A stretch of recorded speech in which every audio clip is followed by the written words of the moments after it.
Good evening. I am calling to order the Fountain City Council meeting for June 10th, 2025. Please stand with us, if able, for the Pledge of Allegiance. I pledge allegiance to the flag of the United States of America and to the republic for which it stands, one nation, under God, indivisible, with liberty and justice for all. Thank you. Madam Clerk, roll call, please. Mayor Thompson, Here. Mayor Pro Tem Rick, Here. Councilmember Hinton, Here. Councilmember Geek, Councilmember Estes, Here. Councilmember Herzberg, Here. Councilmember Duncan. Present. I have 6 members present. Councilmember Geek notified staff of her absence this evening. Thank you very much. That takes us on to the next item, public to be heard. I have no cards. Do we have any cards? Oh, okay. All right. Citizens may address the council on items that are not on the agenda. Council may not be able to provide an immediate answer, but will direct staff to follow up. Out of respect for the council and others in attendance, please limit your comments to 5 minutes or less. And I have one card, and it's from Connie. And she wants to discuss Fountain Plaza event. So please come down and state your name for the record. And turn the middle button on the microphone there. Good evening, Mayor, Council, and city officials and other guests. My name is Connie Weisenhunt, and I am the spokesperson for the businesses in the Fountain Plaza. We are creating an event that we would like to invite everybody to. It is the first day of summer, which is June 20th. It is a Friday from 10 a.m. until 8 p.m. This involves the book archive, which will be having book sales every hour, the new Vape Lounge, which will be having a sale on one of their starter kits. All Star Pizzeria will be doing $1 off on their carry-out pizzas. The Rooted Rose will be doing a $5 community yoga flow at noon and 10% off of their houseplants. Freshly, which is a new business there as well, will have daily drink specials. The Come On In has their happy hour from 4 to 7 p.m. By Grace is a community food pantry, which will have their food distributed from 10 to 2 p.m. and a community craft and yard sale. We are the plaza on Dell Street with the red roofs, and we're just inviting everybody to come and see what we're doing to kick off the first day of summer and to visit us as often as you can, and don't forget about us. Thank you. Could you restate the time? I know you said certain times for various things, but what's the overall event time? The overall event is June 20th, Friday, from 10 to 8 p.m. 10 to 8. Okay. Thank you. Thank you very much. It's great to see businesses coming together as a little clump to do something like that, so thank you. All righty, Patty Cuff wants to say thank you. Please come on down and push that middle button on the microphone and state your name for the record. Patty Cuff. I'm here tonight to express my gratitude to those who contributed to making our neighborhood a safer place to live and to play. And I've been wanting to tell how the positives have been taking place since Mr. Swiatek have been removed from the property. And once again, our neighbors are walking their dogs down the street. The kids are playing and skating. I'm not so afraid to go out my front door anymore. I want to thank you so much for really listening to us. A special and big thanks to Officer Tish Cornella of Code Enforcement. She worked so hard with this case and never gave up. She put up with Swiatek's ridicule of her, his foul name-calling, his filthy mouth for more than a year. She kept my spirits high and my motives high, and without her support and encouragement, I think I would have been at a loss. How can I thank you, Tish? Also, along with Tish, I'd like to thank, too, the support and care of Eric, Stephen, and Matt Moore. Deputy City Manager Todd Evans, thank you for seeing this problem as a real thing and a danger to our neighborhood on Blossom Field. You express your feelings for our situation so kindly. Thank you, Police Chief Mark Cristiani. I have learned so much about the workings of the police department during this issue, and I feel so bad that You and your officers are so tied up with the judicial system junk, but you managed to get the necessary things accomplished. Special thanks too to Amanda Haydick for always being just a text or phone call away. You're so kind. Thank you also to Police Commander Matt Rayson. Without your help at the last City Council meeting on May 13th, my husband and I would never have been able to be heard fully. Thank you to the animal law enforcement officers that made a very dangerous situation more peaceful. City Attorney Chris Strider and most active assistant Stephanie Curry, thank you for your personal interest in this horrible case. The evidence you brought before the judge was very effective. You made him listen. Thank you for your time and hard work getting this problem solved. I know there's been a lot of behind-the-scenes officers to thank, and it was because of their efforts we are getting back to some normalcy. Thank you, City Council members, for giving me this opportunity to thank for my family and the families of my neighborhood. We want to be very grateful and gratitude. Thank you. Thank you, Mrs. Cuff. And I really, really appreciate you taking your time to come back in. A lot of times, we hear when things are really rough and we don't get thanked. So thank you for coming in, taking your time to do that tonight. I appreciate it. All righty. My next card I have is from Leah Flores. And now the issue, though, that you have here is on the agenda tonight. So I will just hold this until we come to that thing on the agenda and make sure that you don't get missed, okay? All right, thank you very much. And that is all the cards that I have. And I do see you raising a hand out there, Mr. Cuff. Did you want to say something? You need to come down to the microphone, please. Turn it, there you go, in the middle button, and state your name for the record, please. Paul Cuff, Patty's husband. I thought my name was on the card, but apparently we didn't get it on there. No, it's just Patty's, yeah. Okay. So go ahead, yeah. Just a special thanks once again to everybody that she mentioned. You as a council, you all have broad shoulders.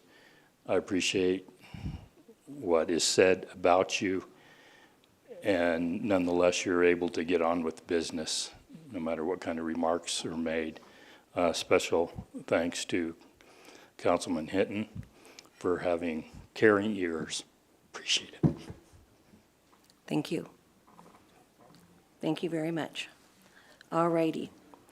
That's all the cards I have, so it takes us on to item 5.1, presentations. There are none tonight. Item 5.2, board, commission, and committee reports. There are none tonight. Item 6, correspondence, comments, and ex officio reports. Mr. Trainer, let's just go down your row. Thank you, Madam Mayor. I actually don't have any announcements tonight, Whoa. and I know you're probably grateful for that. All right. Mr. Evans?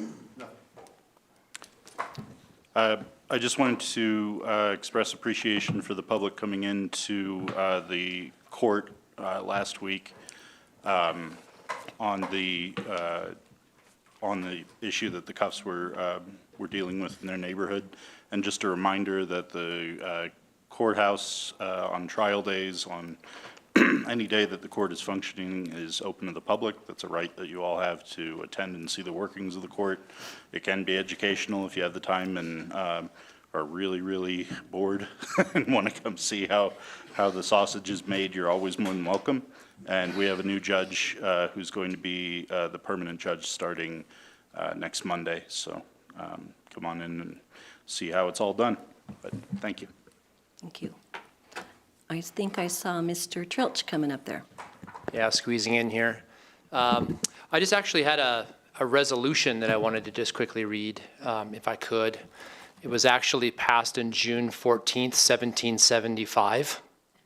It says, resolved that 6 companies of expert riflemen be immediately raised in Pennsylvania, 2 in Maryland, and 2 in Virginia. And each company, as soon as completed, shall march and join the Army near Boston, to be there employed as light infantry under the command of the chief officer of that army. With this resolution, the Continental Congress adopted the New England Army of Observation, making it a continental army, a united colonial fighting force that could represent all 13 colonies with the addition of the troops from the 3 middle colonies. The Continental Army thus became America's first national institution. So here on June 14th, older than the nation that it defends, the United States Army will celebrate its 250th birthday. There is a planned 250th birthday festival in Washington, D.C. You've probably seen that in the news with a parade. The theme of the festival is "This Will Defend," which is the Army's motto. So the city, we have some information about this. The Army has actually put together a very comprehensive webpage about all this. And so we'll be posting it on our city social media and everything for everyone to join the Army and celebrate our oldest institution. Thank you. Thank you. Thank you very much. All right. Christy? Chief Graham? Good evening, Mayor and Council. Keeping with the theme of providing a monthly staffing report, in the last several weeks, we've been able to get processed through our hiring process 2 more employees. And so by the 30th of this month, we'll be back to being fully staffed, full strength. So a couple of them need some additional training. They're not fully trained, but we've been able to hire a couple of paramedics, which is big for us, and we'll provide them with the firefighter training that they need. So other than that, that's the end of my report. Thank you. Chief Christiani? Mayor and Council, good evening. Just a couple of quick things. Mr. and Mrs. Cuff, thank you for the acknowledgement of all the work that's been done. Much appreciated. We had, over the last couple of months, we've had 3 promotional processes. So we've promoted 1 patrol sergeant, 2 patrol corporals, and 1 SRO sergeant will be promoted next week. So we're very proud of the younger officers coming up and wanting to get into leadership. And I attended the Chiefs of Police Conference in Estes Park. It was a really tough gig for 3 days, but I made it there. But we, as always, when you go to a conference, you have lots of ideas that you share and that get told to you. And so lots of things that I'm working through with my staff to figure out about what we can bring to this department just to keep upgrading what we're doing. So just want to let everybody know about it. Thanks for allowing me to go to that. All right, thank you. Anything from utilities in the back, or?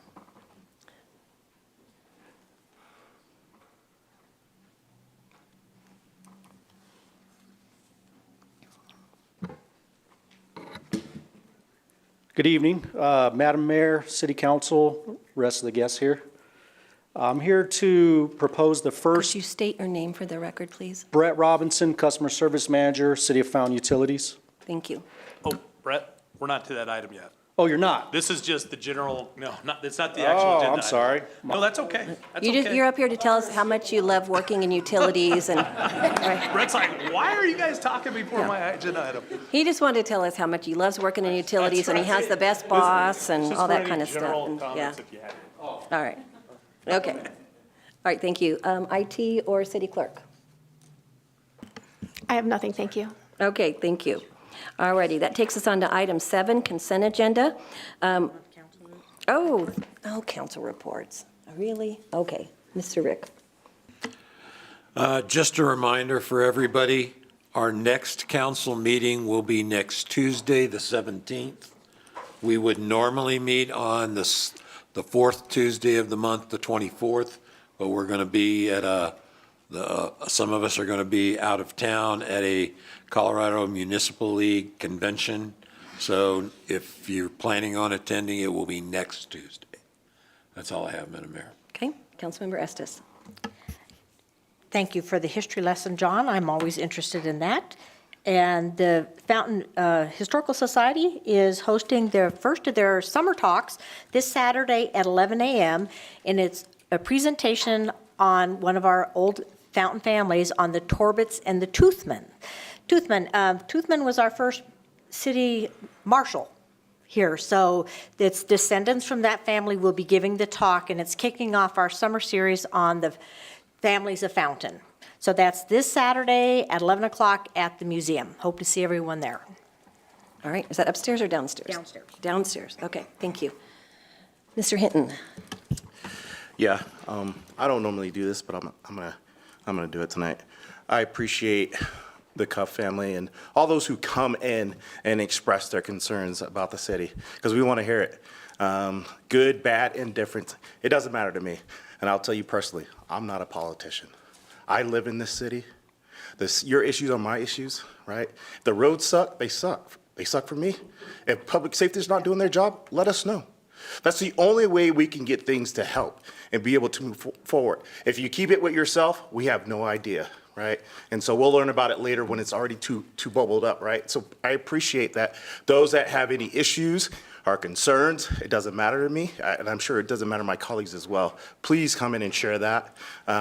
We got thick skin. Doesn't matter. I'm okay with it. And we'll do the very best that we can, because everybody has the right to live in a peaceful community. And I believe Fountain is a peaceful community. Do we have some outliers? Yes, we do. We have some people that want to do nefarious things, and that's all right. They'll be handled with, right? But I just want everybody to know that this is how the process works. We're not up here to stop or stifle anything. We want city to move forward, right? And whatever that is, we're here to do that with our staff. They're here to help. You probably have the most dedicated city staff members in all, I can say that personally, in all of Colorado. These individuals work hard. They work extra hard. And I've seen their hard work.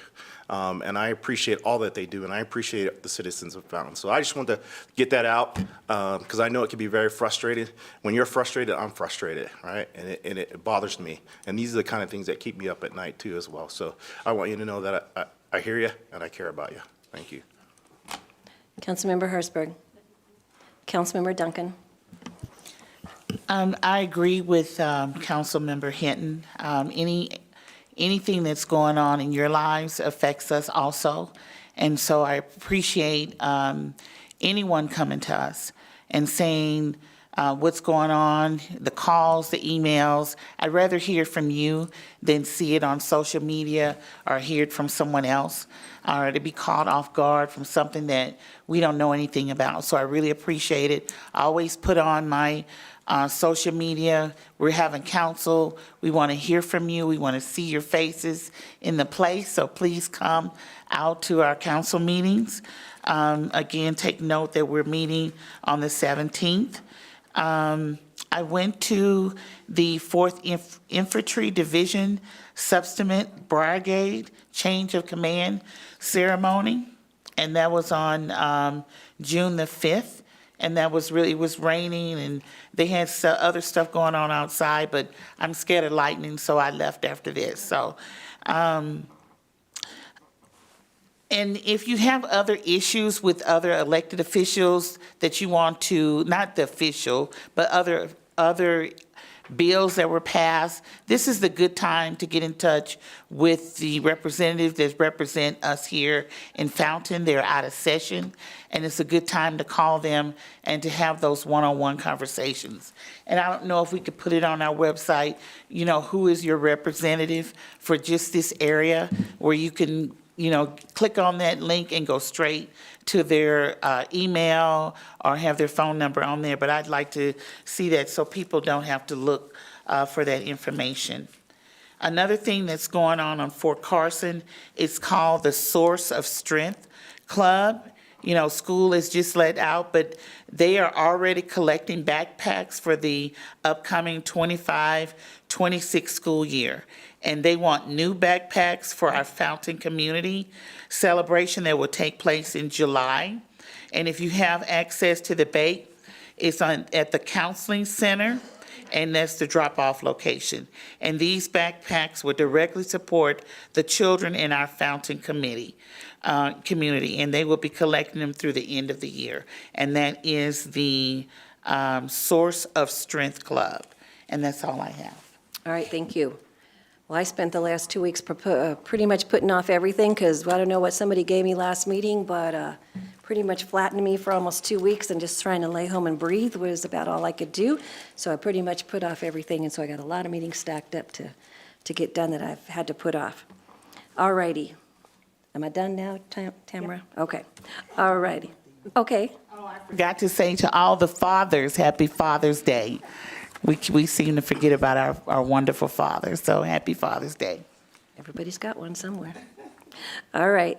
That takes us on to item 7, consent agenda. All items listed under the consent agenda are considered routine and will be approved with one motion. There will be no separate discussion of these items unless a council member or citizen so requests, in which case the item may be removed from the consent agenda and considered separately at the discretion of council. I have had a request to remove item C from the consent agenda. Is everyone okay with removing item C for further discussion?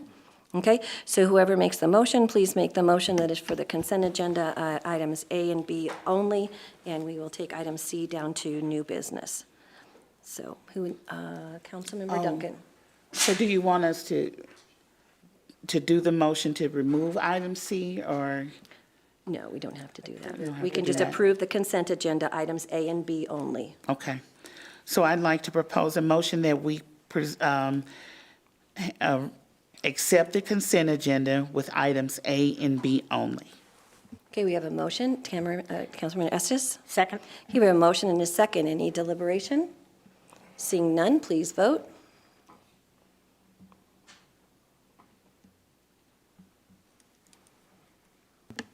Six yes, motion carried.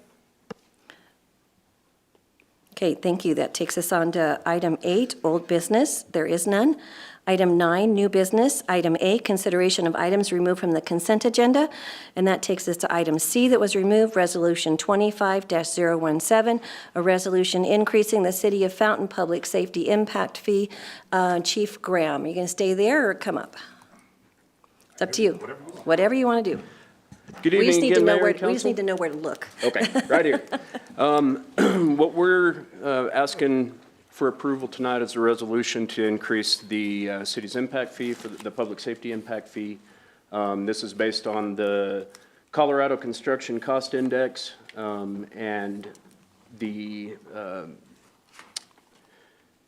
percentage increase over the year. For 2024, it was 8.128%, and for 2023, it was 2.61%, so we're asking for the combination of that. If you look at the chart at the bottom of the resolution, that gives a breakdown of the per unit cost and also the square footage cost. Is there a way to get the chart up on the screen for the citizens?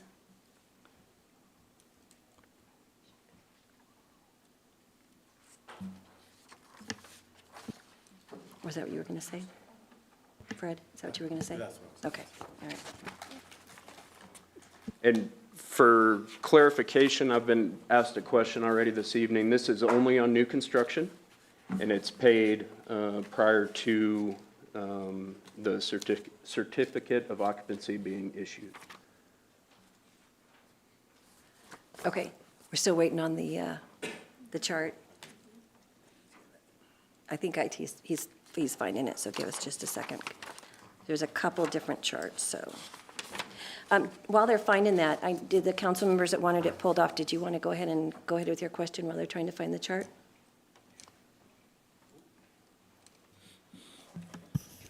Yeah, I just want to make sure that you've already alluded to that it's only for new build, right? Correct. Yeah, so I just want to make sure that citizens understand that. Yes, sir. Not remodeling, new, completely new. Completely new construction. Okay, all righty. Hold on, I'm getting a tap in here by Ms. Martinez. You want to add to that?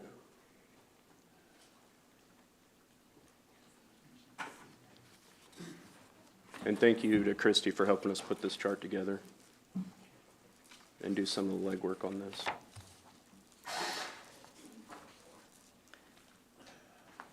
There we go. Is that the one you're referring to? Yes, ma'am. Okay. Yeah, can we X out of the, Christie, whatever the mark is up there? Thank you. In the density, so like square footage?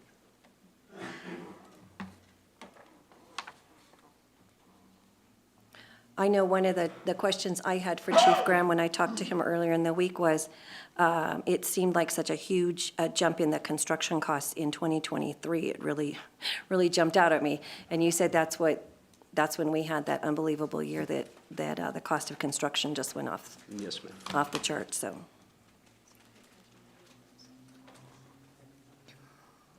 Okay, so it applies if there's an alteration to the size of the structure, so it would apply in the case of an addition, or alteration, so I guess a reduction in the size as well. Any increase in the intensity of the use of the land or structure, and any change in use of a structure from residential to commercial. So there are a few other rules other than just new construction. Primarily, we see it applied in the new construction. That's where we see the bulk of it. But there are a few other outliers there deep within the ordinance. Okay. Anything else to add, Christie? No? Okay.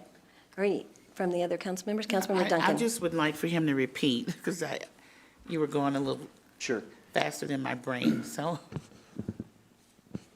Any construction, placement, reconstruction, alteration of the size of a structure, any increase in the intensity of the use of the land or structure, and any change in use of a structure from residential to commercial. So let's assume that would apply to additions or reductions in square footage. Okay, are there any other questions from council up here?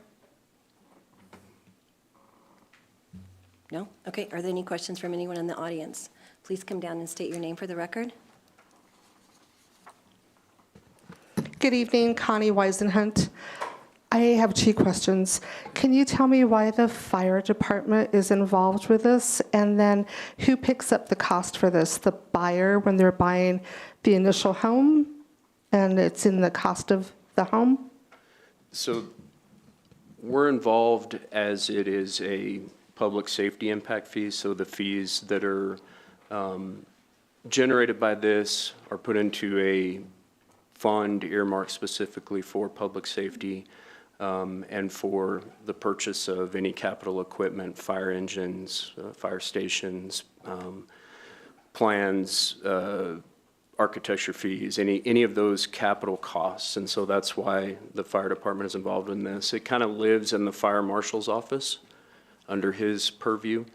And then as far as who ultimately pays the fee, I mean, it's assessed to the developer generally, especially on new construction. How the developer passes it on to the owner, the builder, is somewhat out of our control, as long as the developer pays the city the required amount.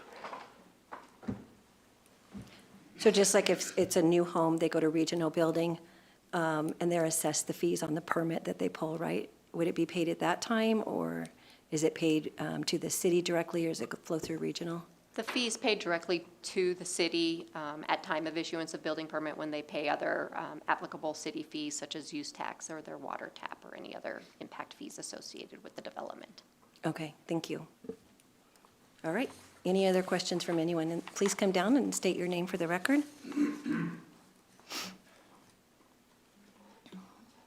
Middle button, there you go. Steve Arce. And so to clarify, because I'm slightly torn, so it would include new construction, but would also include reconstruction. Is that what I'm understanding? So an addition that would be equal to the property, or? I think the language of the ordinance is specific to changing the square footage in your example of reconstruction. So if you weren't changing if it was a remodel, not changing the use for the occupancy or the footprint square footage, I'm not sure that it would apply. And the reason I ask is because one of the things we're considering later on is the accessory dwelling units. And although I'm torn in the fact that I think you deserve way more money across the board, the perception of the timing of passing that at the same time that you're considering this is somebody at some point going to look at the city and go, you're adding an additional cost for this and trying to limit it, if you can see the point that I'm making. I just think that it's one of the things that we need to take into consideration Because as much as I'm actually in support for that, and, I just think it's a matter of perception that needs to be considered when you're looking at the larger picture of everything that's being passed and how it can be tied together and how somebody can come back and look at the city and say, oh, you're actually doing this. And this is the response I would offer to that. This ordinance has been in place since 2020, and as part of the ordinance, it's a requirement to adjust based on the annual increases of the Colorado Construction Cost Index. So it's not a new ordinance. It's just an update to the existing ordinance. It's the timing of the increase. And again, I'm not against it. I'm just looking at it, looking at the larger picture and looking at what somebody else might come back and say. I get it, and we could pretty much say that for any of our fees. You increase the park fee right before the gazebo rental fee, and I'm not saying we did. I'm saying if we did, people could say, oh, you did it right Sure before, you did. this season. No, I don't think we did, but anyway, but I understand what you're saying completely, and believe me, if we could kick the ADU ordinance down the road another 6 months and study it some more, I would do that, but the state has tied our hands on that of when it has to be done, and so we don't have any choice on that. So the two And just again, came I want to be together. clear. No, I get it. I get what you're saying. 100% endorsed of it. Yeah. Right? Right. I'm always worried about somebody coming back and saying, oh, you're actually trying to keep us from doing these things by Right. adding blah, blah, blah. So. Yeah. Do you want to say something, Mr. Trainer? Yeah, I want to really talk, if I could, for a moment about impact fees in general, because I think that helps explain what's going on here. But impact fees are designed to make sure that we're attaching the costs associated with new growth to new growth. So for those of us that are already in the community, theoretically, we have paid either through the impact fees that we paid when we built a home, or the impact fees that we paid when we built a business, or the property taxes, all those kind of things, all those different revenues that we pay as individual taxpayers go towards infrastructure. And so in the case of public safety, it'll go towards police cars and fire trucks and their facilities that they operate out of. We also have impact fees around roads, et cetera. So those are the things that we pay for. So when we are assessing an impact fee, what we're saying is, hey, for those of us that are here, we've paid this, but we need the new growth to pay their portion of the share. So what happens is we do a study. There's a study that's professionally done that says, okay, based on this kind of growth, if you bring another 10,000 people, I'll make up that number, to Fountain, these are the types of impacts that growth will have. Those impacts mean you're going to have another fire station. Here's roughly the cost of that in the dollars of that day. And so however you get it in the future, that's what that cost needs to be assessed to the new growth. Well, the easiest way to do that is to do that via the impact fees, because it's a number that you can attach directly to the new growth. What happens is, as you go through time, that impact fee study was done, in this case, 5 years ago. It needs to be updated because construction costs change. And so that's what we have to do. So when we are looking, for example, at a residence that may be switching to commercial, there's a different kind of impact that commercial facilities have for our public safety folks. And so we need to make sure that we're assessing that new cost to that new impact for those guys, so that they actually have the facilities or equipment to deal with it. That's really why we assess these impact fees, to help pay and help make sure that new growth, whatever it is helping to pay its costs. Some people are aware of that, some people aren't, so I just want to make sure I took a moment to sort of talk about that piece. It's always good to re-explain things, because sometimes every time we learn a new piece of it, right? Learn a little bit more about it. And I think that's something I've heard for as long as I've lived in this town, is the citizens have said, we want growth to pay its way. And this is just kind of seeing that in action. So, all right. Any other comments from please come down to the microphone and state your name for the record.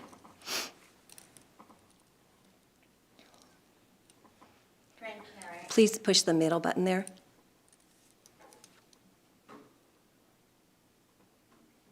Oh, There there you we go. go. Thank you, Scott, for that. So if a family wants to add a rec room onto their home, they're going to have to pull a permit fee for that. And that impact fee would be no. Yes, they will have to pull a permit, but They're done on a single-family equivalent. If I build a one-bedroom home or I build a five-bedroom home, Yeah? we're going to charge one impact fee based on that home. It's a single-family equivalency. Does that make sense? So you may actually be, Down the road, Yeah. down the road, you want to add a bedroom. you're still one residence. Now, Okay. if you build a separate ADU, and I haven't looked at this specifically, but typically what happens with an ADU, it's actually a separate residence. It's a separate family, Right, and there's a separate right. impact, and, yeah. Right. But did I understand you to say that if you change the footprint would be enlarged? That is the language within the ordinance that was passed in 2020. And right now, a permit at Regional Building Department, depending on what you pull, is, I mean, the general contractors are screaming bloody murder about the fees. So this is just an additional percentage that will be added to that permit. Is that correct?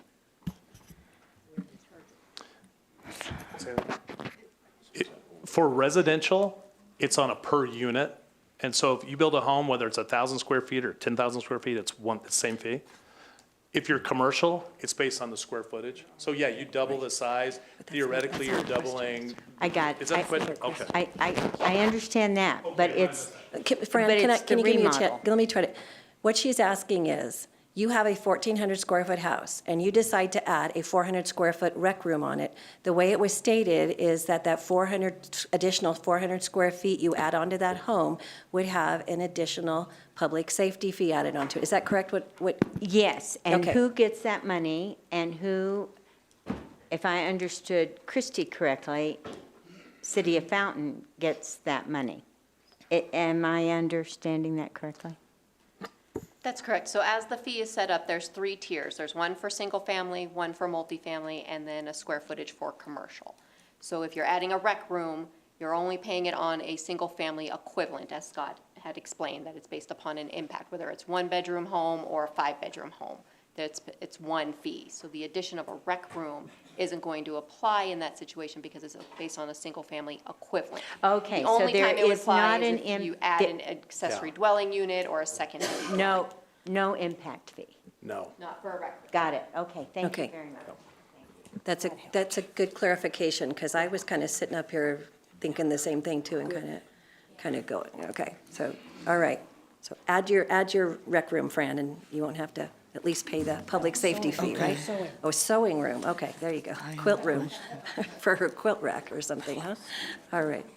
Okay, Councilman, hang on, let me see if there's any more citizens. Any other questions or comments from anybody, or is there anybody online?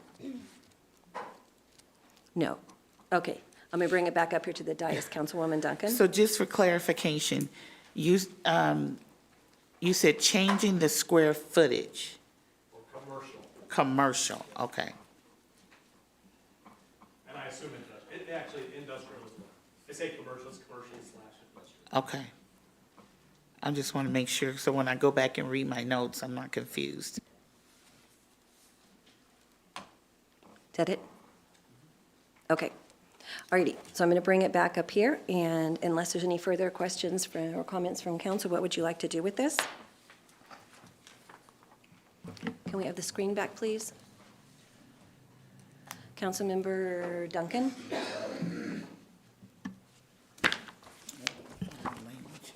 I just would like to make a motion to approve Resolution 25-017.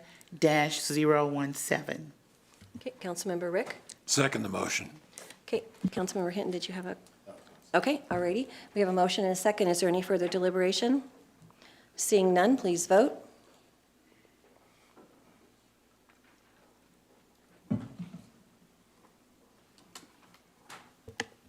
Six yes, motion carried. Okay, that takes us on to item 9B, Resolution 25-018, a resolution approving the First Amendment to Lighten the Load Agreement between the City of Fountain, Colorado.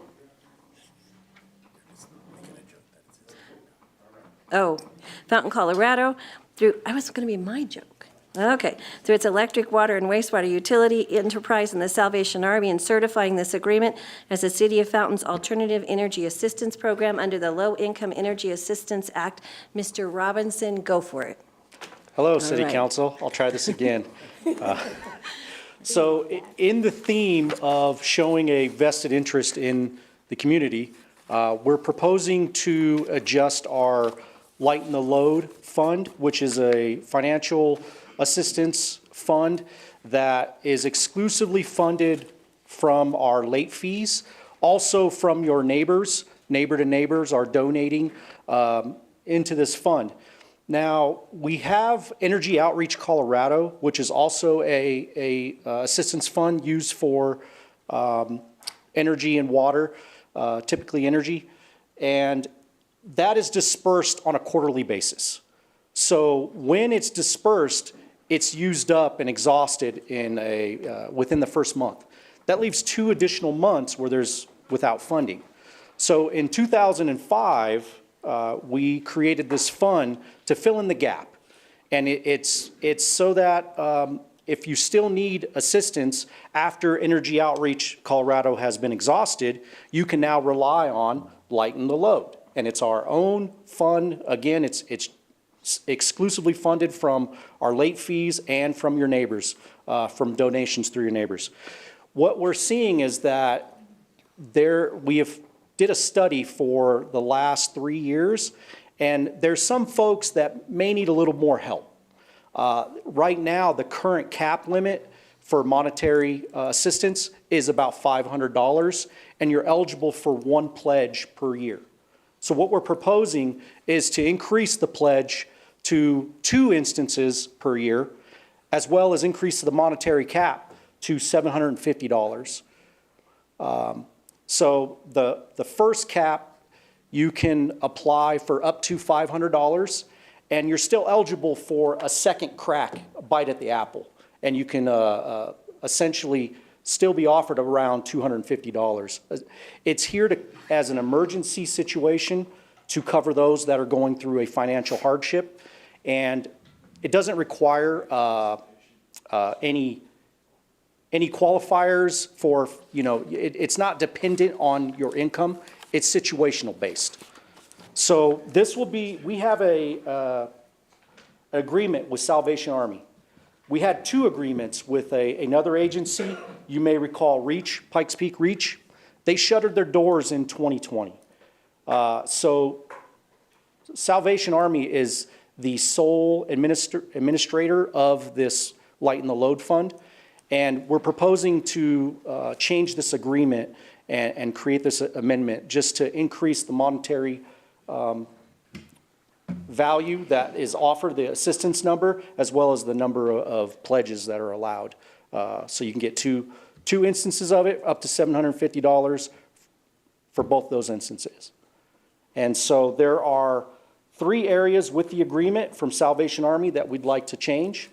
And that is under Section 8F, 8G, and 8H. So the assistance limit shall be $750 for a 12-month period. Each individual grant is not to exceed $500 unless recommended by the distribution agency supervisor and approved by the Fountain Utilities Customer Service Manager. So we do have a provision in there that there are instances where we may need to exceed that limit in order to assist folks.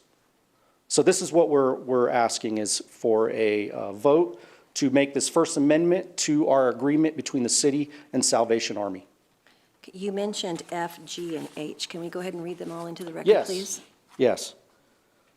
So that was F, that we will increase to $750 within a 12-month period, and each individual grant may not exceed $500. The G is the distribution agency director may authorize more than 2 payments to a client within a 12-month period, provided the request is due to an extreme hardship case and the total amount of assistance does not exceed the 12-month period assistance limit established in 8F, which is the $750 limit. Currently, it's a $500 limit, and you get one pledge for assistance. And then G, or I'm sorry, H. Need to learn my ABCs. Clients who receive light and load assistance from another entity shall not be eligible to receive assistance from a distribution agency within the saved 12-month period. That provision was in there because we had 2 administrators of light and the load in the past. Right now, we have a sole administrator, and that's for Salvation Army. So in the future, if we were to, say, partner with another nonprofit agency, that provision in there, you can't essentially receive assistance from one agency and then go to another agency and pull from the same fund. Does that make sense? Yes. Okay. All right, Councilmember Hinton. Yes, I just have a quick question. If you can just briefly explain how one is eligible for that. Because I know we talked about this, like prior to them going past due and things like that. Just briefly give us a brief description of how one just goes about applying for those such funds. Sure. Light and the load is for those that have a past due balance. Usually when you have a past due balance, you're up for disconnection after 60 days. So we measure your usage for a 30-day period, we bill you, and essentially 30 days later, your bill is due, right? But we already provided that service 30 days prior. So now, when you're up for disconnection, essentially it's 60 days past due. So at that point, you can call the utilities and you can ask, can I have an extension? And it's called a payment arrangement. And we will give you, a 2-week payment arrangement in order to make your past due current. And then you have a current bill that could potentially be due as well. So you can ask for that and we'll offer you a payment arrangement. Once you're disconnected because you're 2 months past due, at that point, we've terminated your service. So they say, I'm sorry, I still can't pay the bill. Well, here's the number to the assistance agencies, and they may be able to help you. First, we ask that they pull from Energy Outreach Colorado, and if the funds are exhausted, then we will pull from Light and the Load. Yeah, great, thank you. That's what I need. Thank you. Any Councilmember Rick? Yes, so you talked about not being able to draw from 2 funds? Correct. From the same fund. The same fund, okay. That's just what I want to make sure. If I can't pay my bill and I go to my church and my church gives me some money and then I come to the utility department and Light and the Load can help me, getting money from the church doesn't disqualify me from Light and the Load. Is That's that correct? correct. Okay, that's what I wanted to be sure of. Yeah. Okay, thank you.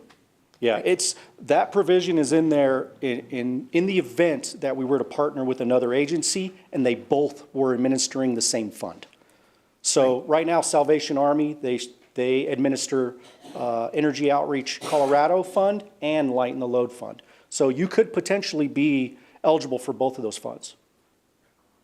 But we're always going to exhaust the first fund first. That's correct. And anybody, anywhere can donate to this Light and the Load Fund to help their neighbors out. That's correct. And is it still on the bill where you can, No, unfortunately, it doesn't fit anymore. Okay. There's just a lot of real estate there, and we'd have to send a separate flyer for it. But you can call customer service. There's forms available on our website that you can print off and fill out and send in. We can take one-time donations, or we can do $1, $5, $10 donation on a monthly basis as well. okay, thank you. Any more questions up here? Yes. Is it posted, like when you go to pay your bill? I always go through the line, but when you come in or even on the box, is there a QR code? Like if I had $5 to add to my bill, so. No, there's not at this time. There's a QR code so that you can pay your bill and go to the customer portal. I don't believe that we have a method through the portal to set up automatic payments. We have to sign up for those in a manual way. So they would fill out a form, and we could start that straight away. Or they can give us a phone call. Okay. And so the disconnect, so if they did get, do you add for a disconnect notice? Is there a charge? Or is just a letter saying that you are about to be disconnected? That's correct. It's a letter as a reminder that you are in arrears and we need to make your past due current. And if you don't pay by a certain date, the following day, your services could be terminated. Okay, thank you. Unfortunately, it is a part of the collection process that is a necessary tool to collect funds. Councilmember Hinton. So, Mr. Robinson, I would suggest, I would always make it easier for people to donate. People would like to pay it forward, but if you make it difficult, they won't pay it forward. Right? Sure. And so if you can make it any way to streamline for people to pay things forward and to donate to their neighbor, it'd be awfully great, because I know we have great citizens that would love to donate, but if you make it difficult, they're not going to do it. Sure. Every time you go to the grocery store or any store anymore, it's like, do you want to round it up to whatever cost they're doing for that month? So, yeah. It seems to me when we go through the reports that you put out about the disconnects for, when we go through the cycles, it's a very, very high percentage of people that pay the day they were going to be disconnected or the next day. Is that correct? That's correct. Approximately 99%, I think it is, 90%, 92. I can't remember the exact number percentage-wise, but within that first day, there's a large, substantial amount of folks that do pay and are reconnected within that same day. And some people that's the way they like to pay their bills is that last minute, and that's Yes. okay? That's the way they like to pay their Yes, bills? And- sometimes yeah. that's a reminder for folks that, oh, I forgot to pay the light bill, and Right, right. And then another thing is third-party notification. And I think that's something that we don't push a lot, and I think it's really valuable if you have a tenant in your property to put in your lease potentially that you require third-party notification, so if it gets to the point where it's going to be turned off, you can notify the other person so that doesn't happen. And you can even, I would assume you can have a friend set up as a third-party notification to help you remind you that that's due if you're struggling with your bills. So- you make a very good point. We're in a very transient community with a lot of military folks that buy properties out here and are PCS'd elsewhere. So they have properties that are left behind that they have tenants. So I would encourage those that have properties here that are going to be a landlord to put it in your lease to have a third-party notification. If your tenant is late on their bill, you will also receive a copy of their late notice. Right.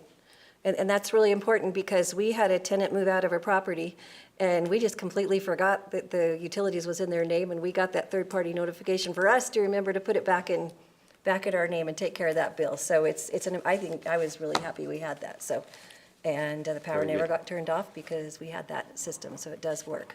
Very good, So, yes. And I'd also encourage it's called a continuous service agreement if you are a landlord.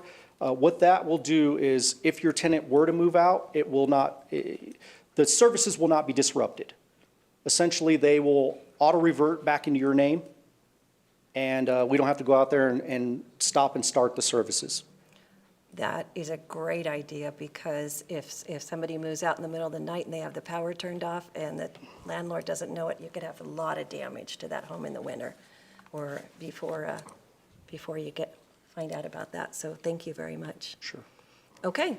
Anything else? Yeah. Oh, Councilmember. Is there, so at a disconnect notice, is there a late fee that's attached onto a disconnect notice as well? So a late fee is assessed when your bill is due. Essentially, you have a 5-day grace period. After 5 days, if there is even a penny that is still owed, we run a batch to see who owes funds for their bills that are past due. After 5 days, a $10 late fee is assessed, regardless of the amount of what your bill is. So you could have a $2,000 bill, and 5 days later, if you don't pay on the due date, we will assess a $10 late fee. Is that, and then does that accumulate every 5 days or just a 5-day late fee, $10 until they pay it, or? So after your bill is due, 5-day grace period, you have to, if you didn't pay your bill, after that 5 days after it's due, a $10 late fee is assessed. After that, within the 15 days, we send out that late notice saying, hey, friendly reminder, your past due is past due, and we require this amount, otherwise there could be an interruption to your service. And on that bill, there is a QR code that you can scan on that late notice that will take you directly to the payment portal where you can make that payment. Okay, anybody else up here? Okay, are there any questions from anyone in the audience? Okay, if you could step to the side and you could come down and state your name for the record, please. Fran Carrick, is there a charge for using the QR code? No. So if you pay through the payment portal and you use the phone, it's called an IVR system, or you use the payment portal, there is a convenience fee through the payment portal that is not collected by the utility. Could you turn to the mic, please? It's not collected by the utility, but it is a $3.25 fee to pay via card through the payment portal or on the phone. And again, that's so that we can give that instant convenience to folks. And it is the third party that collects that fee. It's the payment processor that collects that fee. City of Fountain Utilities does not collect that fee. That's for a card. How if they paid through their bank account? If you pay through ACH, it's free. So I would highly recommend ACH is? automated clearinghouse. Right. It's basically a checking bank draft, automatic payment through your checking. And if you were to sign up to do auto payments through your checking account, there are no fees associated with that. Okay, all right. Please come down and state your name for the record. Hello.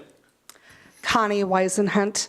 So I was going to remain silent during this, but the beauty of the conversations and the hard work done by Scott Traynor and the city utilities is kind of being overshadowed. The impact of the changes that are happening with this are so huge. Before, if you had a disconnect notice, you weren't eligible for a payment arrangement, and now you are. Before, you would only get $350 one time a year. Now you can get help twice a year, up to $750. There is a beautiful thing that has been done for the community here that's being overshadowed by the actual utility bill kind of stuff going on. And I just don't want it to be missed because there was a lot of hard work put into this. There was, and that came from a citizen coming and expressing a concern, and then council directing staff to work on it, and it takes time, but I mean, that's what the process is. Yeah, thank you. Thank you very much. All right, anybody else in the audience? Okay, I will bring it back up to the dais. Does anybody on council have any further questions? Okay, then what would council like to do with this? Councilmember Estes. I move to approve Resolution 25-118. Councilmember Hinton. I second. Okay, we have a motion and a second. Is there any further, Councilmember Rick? I'm sorry, did you say 118 or 018? Okay. Thank you. At the bottom, it did say 118. It is 25-018. Okay. And I second that motion. All right. Thank you. Any further deliberation? Thank you for the clarification. All right, seeing none, please vote. 6 yes, motion carried.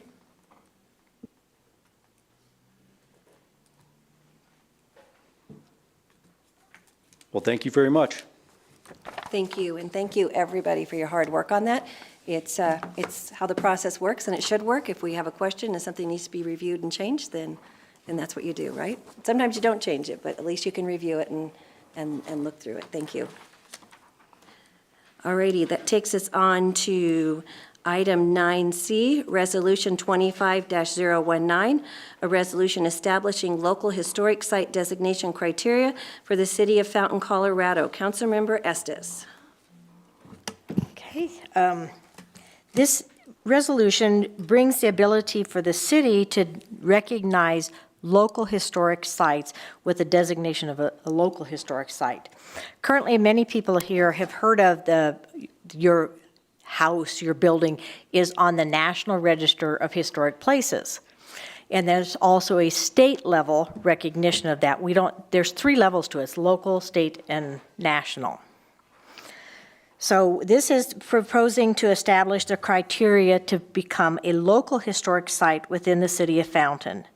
It's by defining clear and consistent standards for identifying historically, architecturally, and culturally significant properties. This resolution supports the preservation of the city's heritage.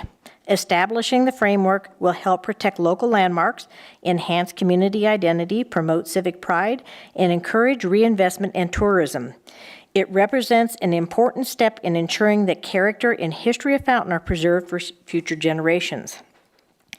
In addition to the proposed local historic site designation, properties of historical significance may also be recognized at state and national levels. The National Register of Historic Places, administered by the National Park Service, is the official federal list of historic sites deemed worthy of preservation due to their significance in American history, architecture, archaeology, engineering, or culture.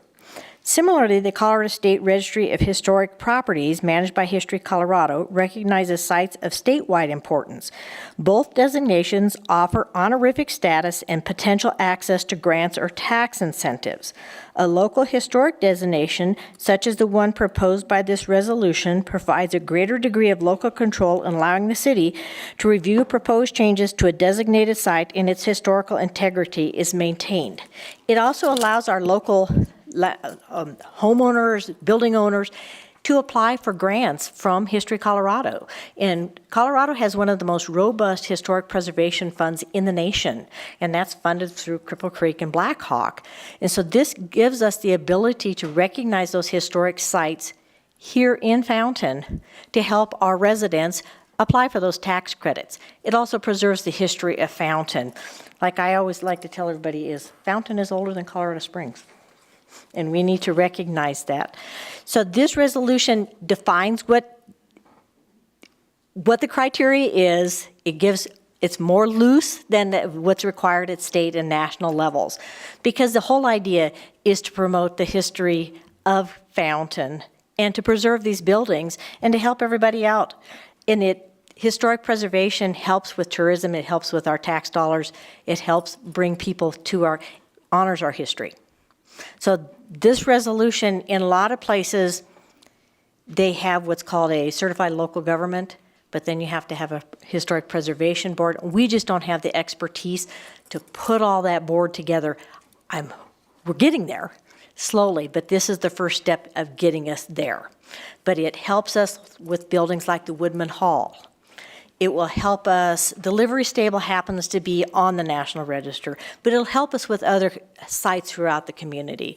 And so it's just recognizing the city, the great history of Fountain. Can you kind of just generally go over what the process would be? The process will be is if you own one of these buildings, and it doesn't matter who owns it, you will apply, and we'll get a form made up that you apply, come in and ask for the form. You will document how is it historic. It needs to maintain at least 50% of the original character of the building. And it can be on who lived there. It's an important person that, if we had a president come from here, or if we had a significant teacher, or whatever, if it is significant architecturally. So you will document on what's significant about it, why it should be recognized as a local historic site. Once that is filled out, it's turned in at the city office, and it will be presented your application will be presented to the planning board. And the planning board will review the application and say, yeah, that sounds great. It looks wonderful. You met all the criteria, because you have to meet at least 2 of the criteria listed on the resolution as being meeting the criteria. And then if the planning board agrees that, yeah, it is a historic thing, it needs to be at least 50 years old, and then they'll pass it, and once it's passed, it comes to the city council for final approval. And then if it is approved, then we will attach it to that building. And so if you sell the building or whatever, that historic designation will go forward with that designation. The big thing to remember with any designation of a historic site, be it local, state, or national, it will not prevent the building from being destroyed. That's on all of us. This is an honorific, and that's why it's important for all of us to take interest in our community and make sure that we don't lose these buildings. So it's an honorific so that people become aware of these sites in our community. All right, thank you. And thank you for your work on pursuing this. And I believe you even called some people on the national level. I did. And helped them review this with you, so we got a really good policy in place. So thank you very much, appreciate it. Any questions from anyone up here on council? Any questions or comments from anybody in the audience? Okay, what this doesn't mean is we're not going to be telling you what kind of windows you can put in the house or what kind of color you can paint the house or anything like that. Nope. None of that. Okay. All righty, just trying to mark things so that people can learn about their city. Okay, what would council like to do with this? Councilmember Hertzberg. Yeah, I move to approve Resolution 25-019. Councilmember Rick. Second the motion. Okay, we have a motion and a second. Is there any further deliberation? Councilmember Hertzberg, did you want to say something else? No. Okay. All right, seeing none, please vote. 6 yes, motion carried. All right, and thank you again for all your hard work on that. All right. That takes us on to item 9D, first reading of ordinance 1812, an ordinance amending various sections within Title 17 of the Fountain Municipal Code to permit and regulate accessory dwelling units and address any resulting conflicts between existing regulations. And this just says 1812. Don't we normally have a little bit? Nope. Thought there should be more numbers to it, it seems like. So, nope. Okay. Good evening, Christy Martinez with the City of Fountain Planning Department. This is an accumulation of several hours of conversation with City Council during open meetings regarding compliance with House Bill 241152, which was passed in the 2024 Colorado legislation, which stipulated that all municipalities within the state of Colorado must allow accessory dwelling units, or ADUs, because that is a lot to say multiple times in this presentation, so I will be using the acronym. Accessory dwelling units is an ADU. Within all zone districts that permit single-family detached homes. And all of these regulations would need to be in effect by June 30th of 2025, so coming up here very quickly. This topic has been discussed at a staff level for several months and then brought forth once we had some guidance and direction and uniformity between the departments for the discussions with City Council. It occurred on April 22nd and May 13th of this year. And from those discussions and directives from City Council, staff prepared this ordinance tonight for consideration and adoption in compliance with the House bill. As I mentioned earlier, the House bill does require all municipalities to allow one ADU as an accessory use within those zone districts that do allow single-family detached dwellings, which would also include planned unit developments. Approximately 60% of the city is zoned a PUD or a planned unit development, so it would also apply to those zone districts. So this allowance has been added into all of those applicable zone districts. It also has been added as a conditional use where single-family dwellings were listed as a conditional use. The accessory dwelling unit, or the ADU, would also be used as an accessory dwelling unit. A new section, Section 171370, has been created to establish the permitting and regulations of the ADUs, which would outline all the development standards such as the height, the size limitations, and other development standards in compliance with the House bill, which talks about the different types of the ADUs that are permitted. So ADUs can come in various forms. They may be attached to an existing home, may be detached, or they may be integrated. The accessory dwelling units are to be completely independent from the primary dwelling unit. From the directive and the state statute requirements, all municipalities must allow factory-built residential structures as defined by the statute. That has been added into this same section. The accessory dwelling units would need to conform with the setback and dimensional standards and limitations of any of the accessory structures and those requirements of the applicable zone district. The accessory dwelling unit must also have adequate utility facilities as required by the statute, and if somebody is going to apply for an accessory dwelling unit to the municipality, they would provide the written confirmation from that service provider that they can adequately serve at that additional unit. The additional development standards that were added was that the attached ADUs would follow the same zone district standards. So if it has a maximum height limitation or a setback that is different, that's what it would follow if it was attached to the primary unit. Detached ADUs have a limitation of a maximum of 12 feet in height and are limited to the 750 square feet in area for the accessory dwelling units.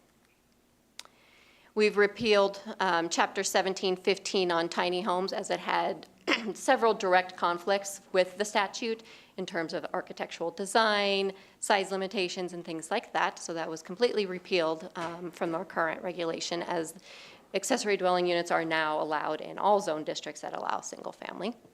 We've amended the short-term rental standards to prohibit the ADUs from being used as a short-term rental, as that was a directive from City Council at the May meeting. And then we have added or amended the following definitions to comply with the state statute, which would be defining accessory dwelling unit, a factory-built home, and the short-term rental. In compliance with House Bill 241152, it's recommended that Ordinance 1812 would be approved on first reading tonight. Are there questions for staff? Okay, we have spent a lot of time on this. We allowed a lot of time for citizen input. Even left between the last two meetings, we left the meeting previous to this to have people to come in and, make comments and emails and stuff. And so we've given a lot of time and a lot of work to this and trying to get a lot of citizen input on this issue. And so thank you for your hard work on this, Christy. In many ways, it's felt like an old adverb game where you give us a sentence and we have to put the fill it in with the adverb and see what we come up with at the end, and does it match state statute? And because this has been very tricky, and this is a huge overreach by the state on local land use issues, but it's where we're at today. So, Councilmember Hersberg. Thank you. Yeah, I just had, as I was reading through it a number of times, it says ADU must only be factory-built residential structures, and I wasn't sure how that correlated with attached, which is a addition to a home that wouldn't be a factory-built structure, right? It would be a traditional stick-built addition to a current residence. So I was a little bit confused with that language. So the factory-built structure is a definition that is defined by the state and included in the House bill that says we have to allow those. As a directive from all of this, it would apply to that. So if somebody were to add on to their existing home, they could do that as a stick-built because it would be looked at as an addition to the home. However, all of the other standard ADU development standards and dimensional requirements would apply. Okay, so that would be ADUs that are detached must be factory built. Correct. It would be, is kind of what that's saying. Okay, I was a little bit confused by that. And we did have some conversation. I know a lot of us just wanted to keep it very simple because there was so much going on with this, but we did have a conversation about allowing stick-built detached. So did we land on not allowing that? Correct. The directive at the last meeting was factory built, follow the statute. Okay, all right. And then just to clarify, on the maximum of 750, that would include if someone has a 1,500 square foot basement under their 15 square foot home, only 750 of that basement could be an ADU. They wouldn't be allowed the whole 1,500 square feet. Is that correct? That is correct. Okay, thank you. Okay, did you have a question, Councilmember Estes? No. No? Okay. Councilmember Hinton. Yeah, so I really just want to just have a comment, not a question, just really appreciate the public's input. I got a lot of feedback, not just at the meetings, but personally from people that have reached out and dropped off stuff at my home and wanted to reach out via internet and my email and kind of express their concerns and their issue on this, on the House Bill 24-1152. So I just appreciate all the feedback because that's the way we kind of learn and grow. And so I appreciate everybody, voicing their concerns and how we move forward with this House bill. So I appreciate that. Christie, just to clarify, Yes, it says no short-term rental, correct. which is 30 days or less, Correct. but it could be long-term rental. Correct. So if somebody has their basement that they want to take the 750 square feet and make it be an ADU, they could have a long-term rental in there. And the same with the detached, correct? Correct. Right, okay, all right, thank you. All right, I do have one person I know in the audience that wants to speak on this, and so I'm going to open it up for public comments, and I'm going to ask, go ahead, since you did put the card in, Ms. Flores, and we'll let you go ahead and go first.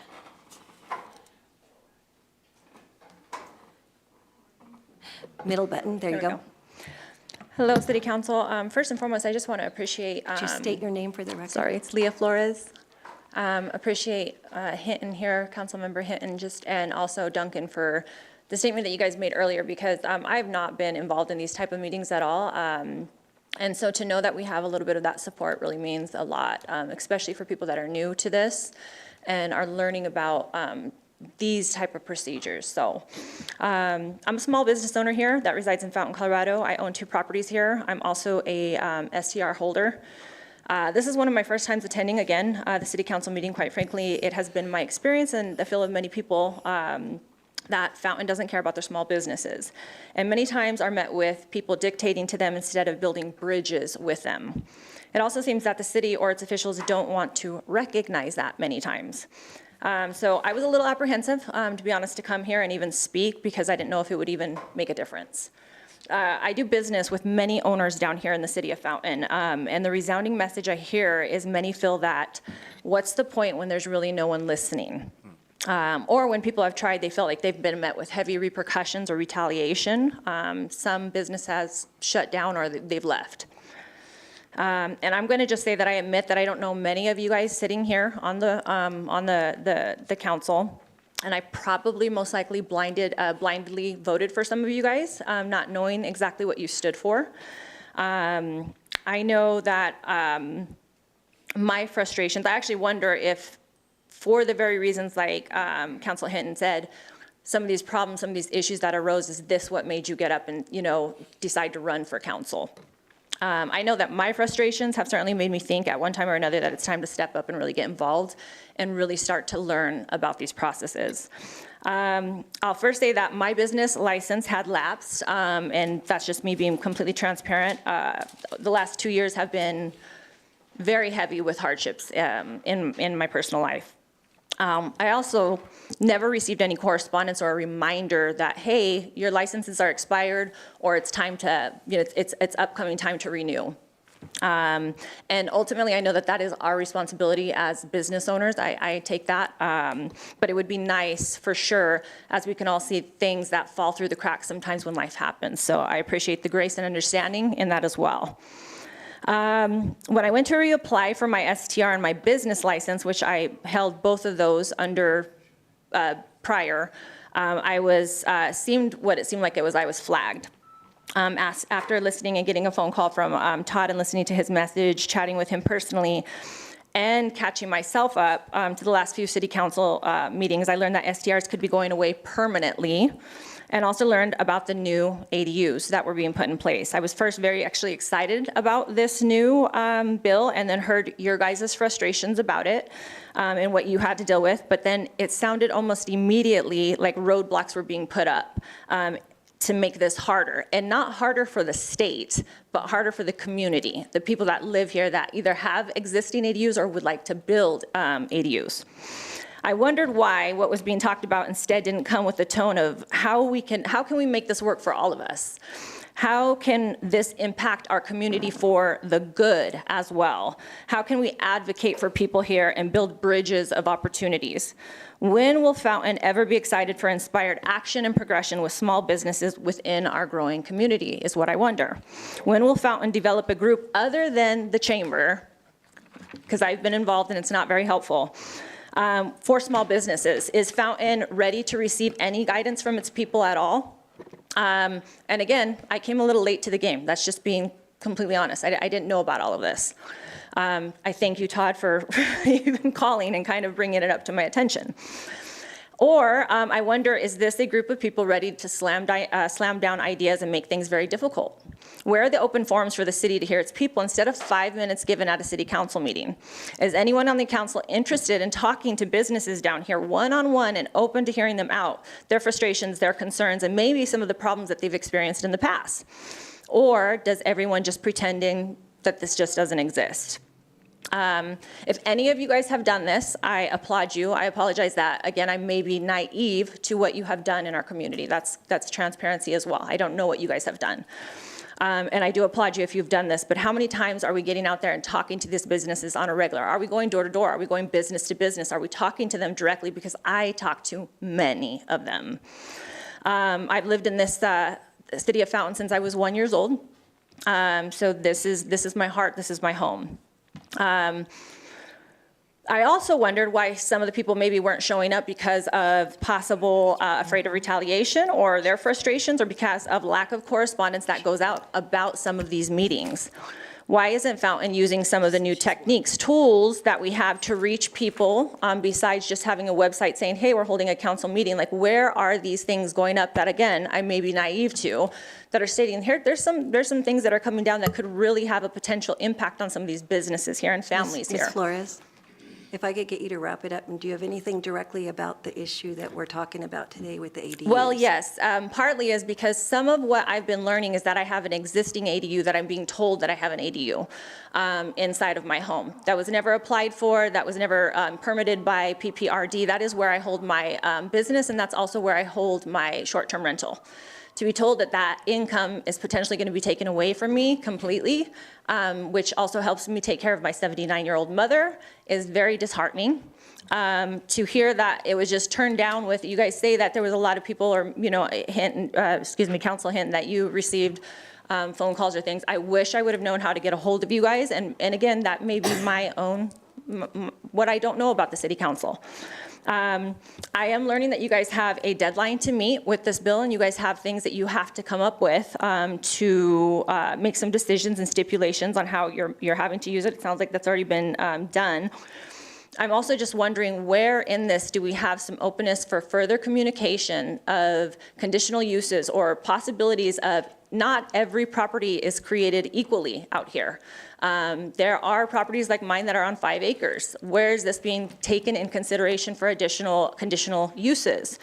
I operate a 5-star STR. I'm proud of being able to send guests to places in the community like the Fountain Winery, Peaks and Pines, Old Town Coffee, Western Omelet, and many other places that we actually refer to here in the city, so that when these tourists are coming in, they're spending money here in Fountain. They're not going elsewhere. That's really important, especially when we're trying to gain money for roads that suck or water that's needed. It's another great way to be able to get taxes in the community here. So I do have many concerns. I wanted to voice them. I'm trying to make this a little bit short, and so I won't set everything else, but I won't pretend to know. Would you be able to email your notes to all of us so we could read them? Yeah. Because we'd really love to And I am hear meeting with, everything that you have to say. sooner than later with Todd to Right. be able to just kind of chat with him. But these are going to be some of the questions that, as an existing, I guess, ADU that I potentially have, again, that's not been permitted like that, nor did I ever apply for one, but it's now just going to be considered an ADU, how that's going to work for me as a business owner. Unfortunately, the state took it out of our hands. They set a one rule for every single property in the entire state. I understand And as that. you just stated, it doesn't work. It's the stipulations that you guys are placing on them, that you I guys do understand have the that. power to But we help can out with. always go back and loosen it up, but we have to get started And somewhere that was right one of now. my questions, is Yeah. is there still open communication to be able to continue further this conversation about how this is going to impact? Because there's many people that don't know about this that's going on that I would like to touch base with and say, hey, time to get involved, because again, they may just not know about it. Yeah, and everybody's contact information is on the city Facebook page, or city website.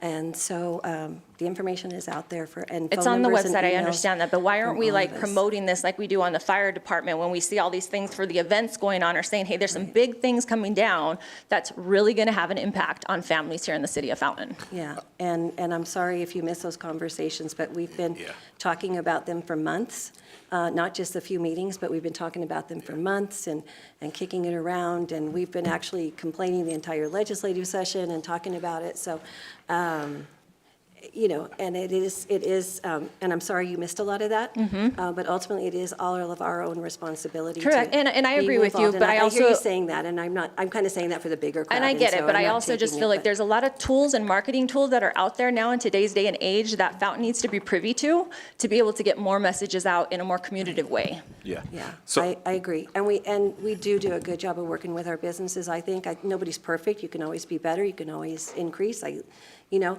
and, but, you know, you can always form your own group, like the group did over here to promote their own, Dale Street businesses over there. And I've seen that happen before, and it works very effectively. And we have an Old Town business group that's been going on for years, that's open to Old Town business owners. And, but please, email us all your notes. And your suggestions and things. This is an ordinance, and ordinances have 2 readings. So the second reading will be next week. So, and we can always go back and change an ordinance, but sometimes you have to start small. And then you look at it and say, is this working? Is there a way we can adjust it, you know, a year from now? And then look at it that way. But I would encourage you to get your permits and your business license pulled. Yes. Yeah. But any questions or comments, Councilmember Hinton? Yeah, I would just say that, you know, we have been studying this House bill. This has been on the floor for quite some time, and I know that the mayor and Scott have gone to Capitol when this rumbling was coming about and providing their input. So this isn't nothing new that just all of a sudden we've been looking at this for quite some time and studying the effects that it would have on us if that bill was passed, and it was passed, and this is here we are right now, and we have to start somewhere. And I understand your concern and your frustration about it, like everything else. We're trying to do our very best to pass what we can pass, and then we can kind of move forward, because we don't want to give out something and then pull back. That doesn't work to me. And I think the council agrees too as well. So I think that's what we're trying to do. And could you explain to the public what an STR is? Because we use a lot of acronyms. Short-term rental. Yeah, just wanted to make sure that everybody gets that. Cool. Yeah. Right. Yeah, thank you. Thank you. Councilmember Harrisburg. Yeah, I just wanted to kind of wrap around to one of the conversations that we had, and unfortunately, I was remote during that meeting, but I'd asked when we had the discussion about extending the short-term rentals as being citywide, like how many we had and who would be affected, and would they be grandfathered in? And there were some reasons that grandfathering existing businesses in was problematic. Are you prepared to review kind of what that was? I can certainly Ms. attempt to do Flores, if you so. want to go ahead and have a seat. Okay, thank you. Thank you. So the discussion was held at the May meeting of whether or not to include or allow the accessory dwelling units to be utilized as short-term rentals. There was a lot of discussion back and forth, and an inquiry came up of how many permitted short-term rentals existed in the city. At that time, there were 6 that had applied and were granted short-term rental permits in '24, and at the time of the meeting, there were 3 that still had valid permits. So in terms of the scope of those who were legally authorized to operate short-term rentals in the city, it was a small segment of those that could potentially be affected if they were operating a short-term rental in an accessory dwelling unit. Okay, thank you. I just kind of wanted to refresh that conversation because we did sort of address the issue of existing. Okay, thank you.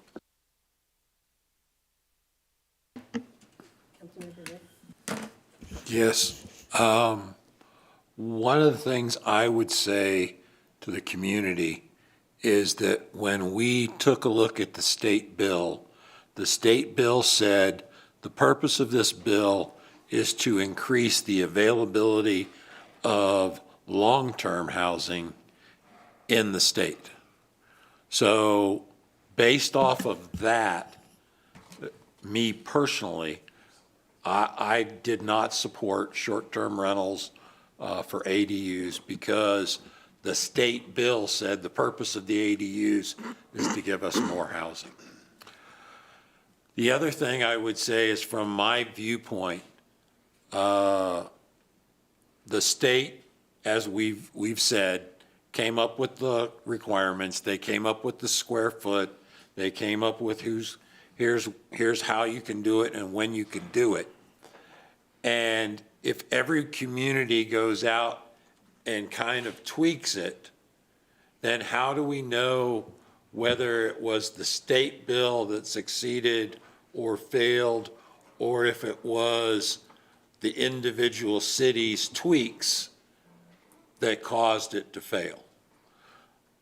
My personal standpoint is I want to see what the state bill does using just the state requirements so we can give feedback to the state and say, here's what your bill is causing. It's not our tweaks, it's not our adjustment, here's what your bill is causing.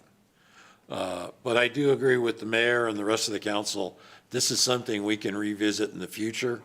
But those are my personal reasons as to why I didn't want to include short-term rentals, and I only wanted to go with what the state came up with. That's all I have, Madam Mayor. Thank you. Councilmember Hinton? Yeah, also in this, I mean, this bill is long. In the bill, there was also, it was kind of disguised as it was used for affordable housing too as well. If you really read it, that's not what this, in my personal opinion, I can't speak for the rest of the council, but that's not what this bill is for, affordable housing. And so you just gotta, really, when these things happen, this is why I think the mayor puts it out all the time. There are certain bills happening, you might want to get involved, talk to your representative, get your voice be heard, because these things come down and they're, you know, they're sometimes a little bit pain in the butt for us when it happens. So we have to do a lot of research, and I agree with Councilman Rick. This is the reason why I think we're leaning towards going down that road, just to, hey, this is a state bill. We don't want to tweak it. We want to give it the very best effort if it does succeed, and see how it goes that way. Councilmember Duncan? I just want to thank you for your comments, and I hear your frustrations. Usually when licenses or whatever expire, you get some type of notice, so I don't know if we can set that up some kind of way. We do? Okay, because I know when I don't pay my taxes, I get an email or something, even a letter saying you haven't paid, you have so many days to fix that. So, I have met with our city manager and we've talked about our chamber. So maybe we can get you a one-on-one with our chamber president. I can't wait to see your notes, to see what ideas that you have. You know, fresh eyes are always good, and whatever you have, I really would like to hear what any ideas that you have that we can move forward to, because we've always been trying to figure out, you know, what can we do better with the chamber and how can we help the businesses here. We are really trying to do that, and I appreciate you coming to say that. So even if we can have with the chamber a day of one-on-one with the businesses, even if it's just a survey that's put on our page, on our link, that you can type in, you know, what are your concerns? We can go through your message and use it as a guide, where other businesses can go on and type in their information, where we have some type of, you know, what's happening. Because we work really hard. You know, we hear the comments about Fountain not being, and we're working really hard to be business friendly here. So that's one of the ways that we can, is to take your comments, put it in a survey where we can, you know, move forward with the chamber and see what can we do to make it better. And the board, I know one time we talked about whenever we had council, we would put that on our boards. And it worked for a while. and then I don't see it anymore.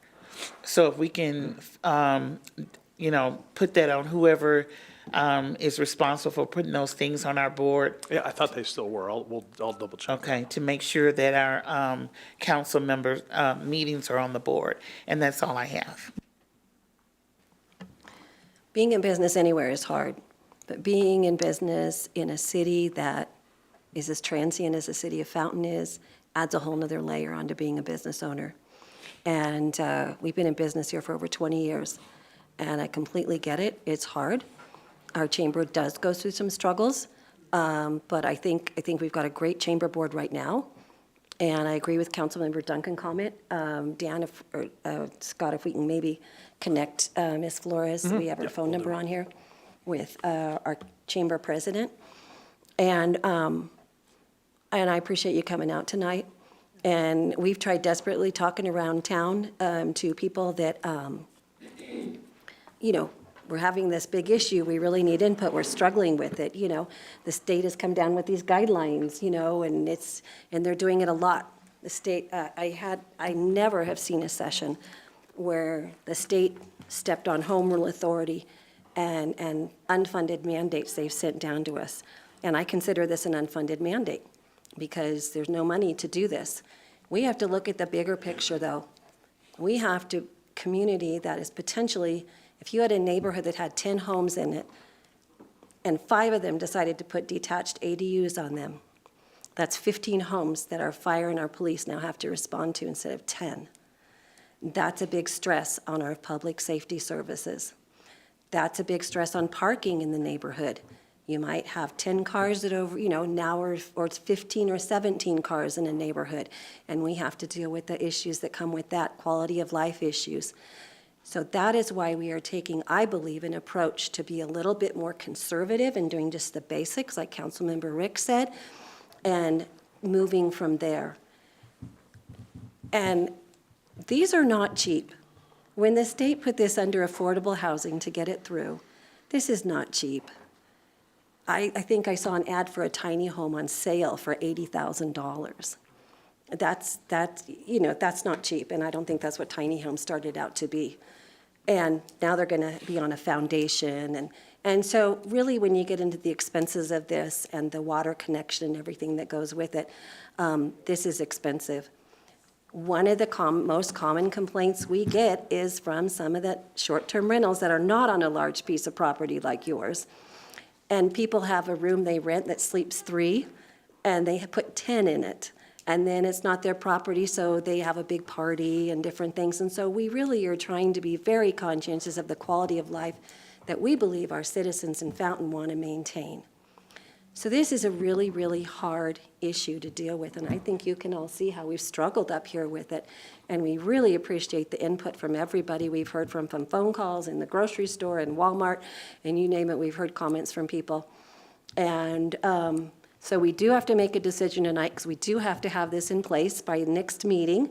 Like we said, we can come back and visit it in a year and look back, and that deadline is on us from the state. We would love to continue working on this and getting more information, but we don't have a choice, because if we don't have something in place, the state has put some threats in place, right, Scott? That's right. And what are those threats they've put in place if we don't have this in Well, place? they'll be withholding funding. That's the They'll be biggest. withholding grants and funding. That's right. And different things. And so we don't have a choice. So we have to move forward on this. Hang on just a second. And we normally don't do this, but go ahead, Mrs. Carey, you can come down and make one quick comment for us and push that middle button if you would. Hang on just a second. You're not, there you go. Fran Carrick, I guess my question is, who is going to enforce this? Come into my home and check my basement? Who's going to do that? Well, if you have a you're talking short-term or long-term rental, because long-term rental, you have to go through the process to get a business license for a long-term rental on your home. For a long-term rental? Right, but short-term rentals, who's going to enforce it? That would be code enforcement? Code enforcement. Business license process, right. But you could just move people in there and... Certainly Yeah? could. Yes, you can. Yeah. Yes, I will. All right, Todd, let us know what the rent Fran's charging you out there, okay? All right. All right, thank you. Yes, Mr. Trainer? A couple things I want to make sure I mention. Number one, Councilmember Dietrich, you asked about notifications. We don't provide notifications after a business license is lapsed. We provide 3 notifications leading up to a lapse. It's 6 months, 3 months, and just right as it's lapsing, right as it's getting ready to expire. There are hundreds of business licenses in town, and a lot of people will get them for 1 year, one project, et cetera. And so we assume after 3 notifications, if we're not getting a renewal, there's probably a reason. They probably don't want to renew. And so we don't do anything after that for the lapsed ones. But the other thing I want to make sure I mention and make sure it's really clear, one of the things in 2024 when this legislation was passed that we spent a lot of time and effort really lobbying on was the fact that the state was going to allow ADUs irregardless of a community's water needs and water resources. And so if you recall, and we've had multiple conversations about this as well, we have been at a water standstill. We don't have a lot of additional water out there that will allow new connections. And so that's why we have a lot of developments on the south part of town. When I say the south part, the part of town that Fountain serves that we just can't provide water to. We're not doing new annexations. We're not providing water to those. And we're very limited on the few water connections we have. And so one of the things we really lobbied heavily with the state was the fact that, hey, look, if we don't have water to provide, and our systems are, and the amount of water that we provide in our system and the way we structure everything is around a certain household and a certain size using a certain amount of water on a daily basis. And if all of a sudden now we have people doubling that amount per household, that significantly impacts our water use and then our need for water resources. And we're not going to have those. And so we lobbied heavily on that. The Colorado Municipal League lobbied heavily on that. And thank goodness that was something that they recognized and said, okay, we're going to recognize that. If you don't have water resources, you don't have them. We're at the standpoint, and we haven't really talked about it here. We've had this discussion in multiple other meetings, that we are still going to have, for any ADU, we're going to have water connections available, water rights available. And they're still going to have to pay a water connection, which is in excess of $17,000 per water connection. And so I just want to make sure that's really clear. That water connection pays for. We talked about impact fees earlier for the public safety. That's essentially an impact fee for water. It pays for the water infrastructure for that new family coming in. It pays for the water right that we have to acquire or theoretically have acquired, which we just don't have right now. So I want to make sure that I stress that as well, that is going to be a limitation beyond the council's ADU, passing this ADU ordinance. You guys are going to, in whatever form that you pass this, your regulations, we're still going to be limited on ADUs based on the fact that we don't have water to connect them. I just want to make sure that was reiterated. Okay, and boy, is that comment gone. I'll think of it in a second. Go ahead, Mr. Hinton. I think Rick was first. Oh, thank you. Yes, Fran? Yes. Nobody's going to come to your house to inspect your ADU unless somebody files a complaint. Our code enforcement system that we have in Fountain, we don't have enough officers to go around and just randomly inspect neighborhoods or inspect houses. Unless there's a complaint filed, Tish and her crew are not going to be coming to your house to inspect. That's all I had, Madam So Mayor. have quiet parties. Yeah, I just want to add, Scott, on the business license, how's that issued? Is that issued through automatic? I mean, because there are some people saying they don't receive those 3 warnings. It's email. Well, Correct. They're issued through email, through the email that was provided when you applied for your license. so So if that's changed, then that message wouldn't have gone out. Excuse me. If you want to say something, you can raise your hand and we'll call on you, okay? Well, I waved him off for just a second, okay? Because we have people up here. Can you just wait, please? Just a minute, okay? Go ahead, Mr. Hinton. So we just, yeah, that system, I'm not really sure, because does it go to spam or junk? People just have to assume that they're getting this email, and I mean, obviously, it's on the business owner to check that.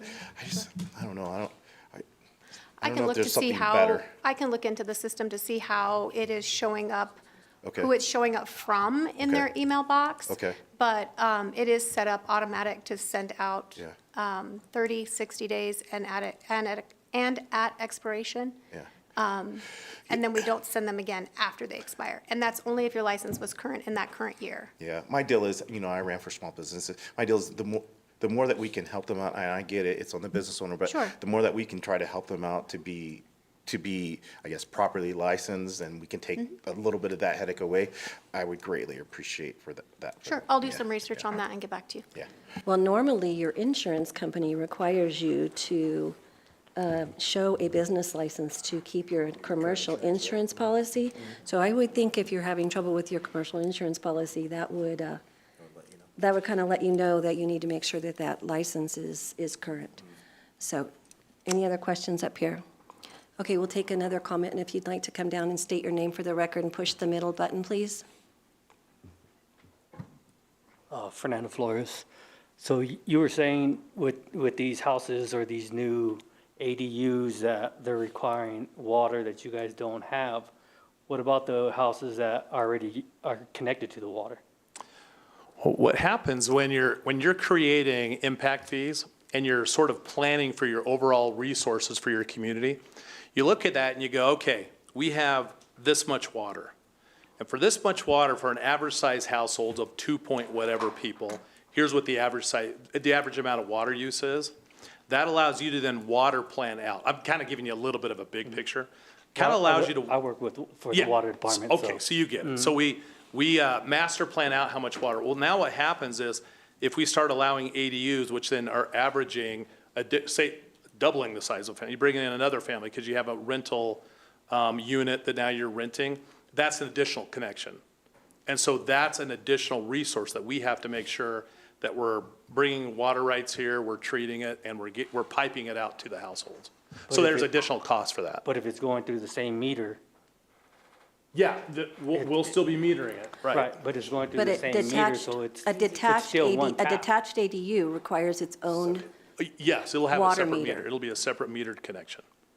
Okay. That's one of the requirements. And then, like I said, I mean, you just heard about the renewing of the license.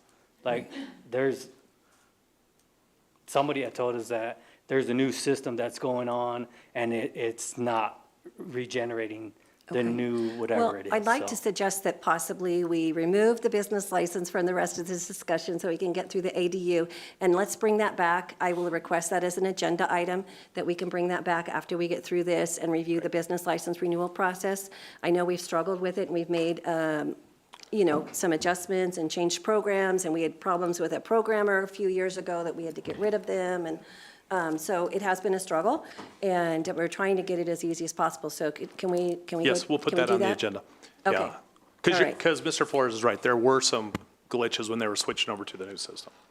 I do have one other item. I want to make sure I mention this. It's tied directly to inspecting Mrs. Carrick's house. Uh-oh. Not Now specifically, you've done Fran. it. Now you're on the But radar. I do want to mention that while we're not going to be out there patrolling for this, what'll happen with an ADU is you as a homeowner, for example, if I decided I want to do it, I'm going to build a new kitchen in my basement, new bathroom, all that, whatever that stuff, or maybe I'm going to build a separate building.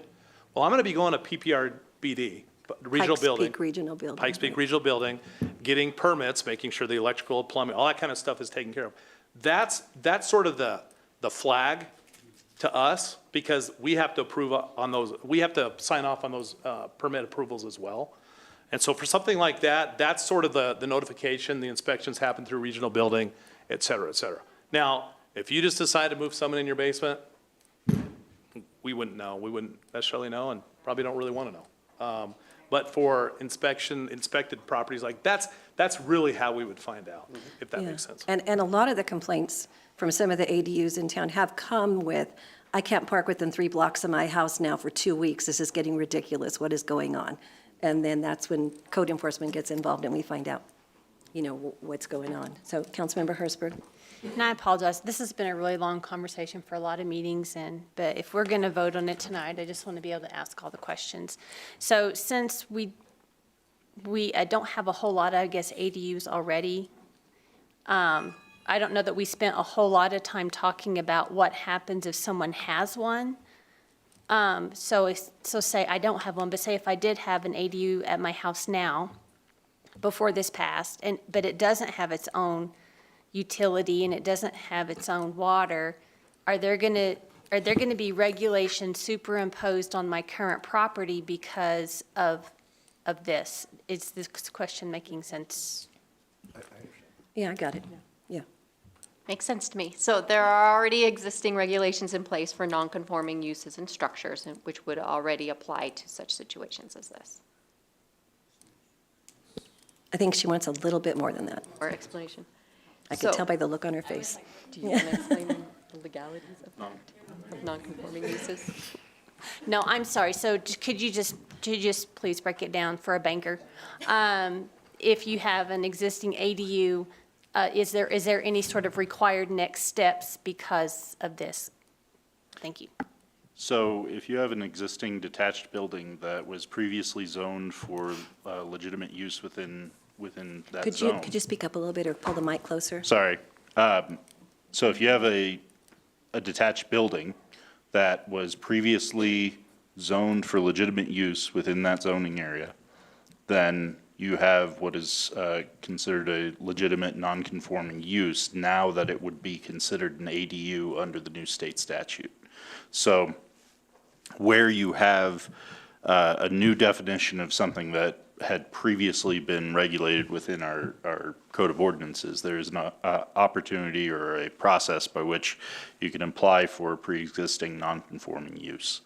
So I don't like to use the term grandfathered because for a number of reasons, and it's not exactly that simple. It's not just that you wake up tomorrow and this has no impact on you because you already had this building. No, you have to go through and you have to still go through the permitting process, whether that be for your business or whether it be for keeping it in the same non-conforming use that you want to keep it in. That process can involve inspections, all the things that a business owner might normally have to go through. And some of those inspections will reveal, okay, this under the new ordinance is now considered an ADU. However, because it existed prior to this and was being used in this manner, you can apply for pre-existing non-conforming use. And I'm going to leave As long this as to it the was expert here. lawfully existing, as in they received all the proper permits, it complied with the regulations in effect at the time it was constructed. If somebody had illegally constructed something, it doesn't automatically create a legal non-conforming use. It would have to be lawfully in place, and then the regulations changed. Okay, and then I think I remember from when I asked the question a meeting or two ago, that if someone does have a short-term rental and they have a business license, they get to go ahead and continue that till the expiration of their business license, but then when they went to renew it, it wouldn't be allowed to be renewed. Am I remembering that correctly? Kind of mixing a little bit of both. Okay, that doesn't surprise me, I'm sorry. That's okay. Please So, clarify. There has been some miscommunications out on social media regarding the discussions that took place at previous council meetings regarding short-term rentals. The only topic of discussion was, did city council want to regulate the accessory dwelling units and allow them as a short-term rental? The directive at that time was no, not to allow them as a short-term rental. That then got misconstrued through social media to say that city council was looking to ban all short-term rentals, which was not the topic of discussion, was not even brought up during the discussion. There were options laid out, and the directive from council was to not allow the accessory dwelling units to be used as short-term rentals because it was in conflict with the intent of the statutory requirements of the House bill, which was to allow more affordable housing, which the business part of the short-term rental would not be providing additional housing.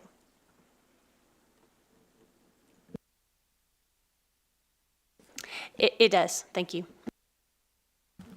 Okay. I'm going to give one last call out to the audience. I know we're kind of going out of order how we do things tonight, but I'm going to give like 2 minutes if you want to come up in 2 minutes and say anything, that you've thought of during all this discussion. If not, I'm going to bring it back up here to the dais. So gone. Okay. All right, I'm going to bring it back up here up to the dais. And what would council like to do with ordinance 1812? And please remember this first hearing. So, Councilmember Rick. Move to approve ordinance 1812 on first reading. Councilmember Hinton. I second. Okay, is there any further deliberation from council? Any further questions or clarifications before I call for the vote? Okay. We have a motion and a second. Please vote. 6 yes, motion carried. All right, thank you. Thank you for everybody who came tonight. Thank you for all your comments. And Ms. Flores, please email us your comments. And if anybody else in the audience has questions, really the best place to get your information is from us or from staff, not from social media. And Todd, what is the best thing somebody can do if they're considering having an ADU on their property or buying a property to put an ADU on it? Get What with should us they do? before they sign any contracts. Call City Hall, talk to Todd, and please be nice. People are coming in and being excessively rude to our staff. What you are seeing on national level has hit Fountain, and it's up to each and every one of us when we have interaction with council members and staff to be polite. And take back your social media pages, folks. Take them back, okay? When you see people getting trashed, your neighbors and your friends and people, take them back. We don't need to be like some of these other cities, right? Take them back. All right. Okay. Thank you, staff. That was a lot of work. And Christy, that really, really fell to you. So thank you very much. I appreciate it. And if you're upset because your permit isn't going through fast enough, you can thank House Bill 24, whatever, huh? Thank you, And, Christy, so much. Appreciate Thank you it. very, very much.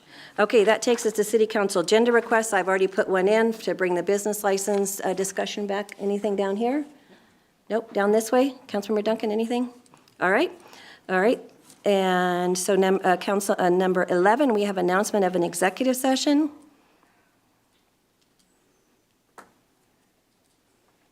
She getting there. Thank you.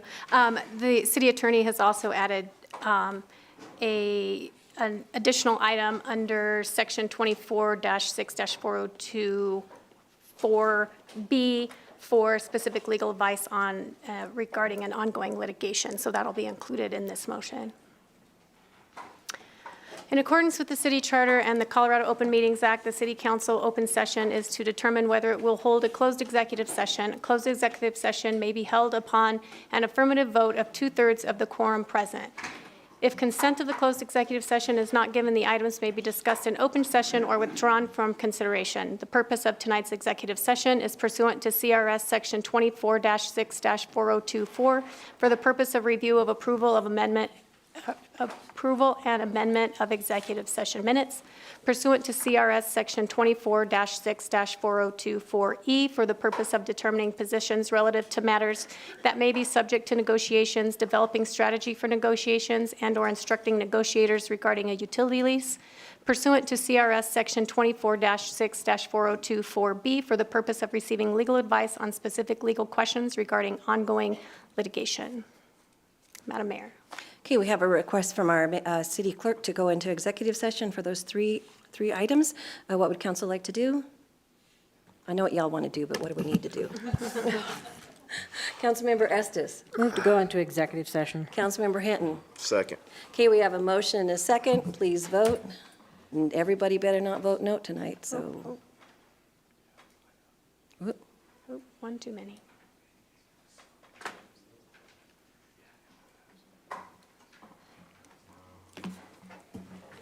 Six yes, motion carried. Oh, no rebel tonight, huh?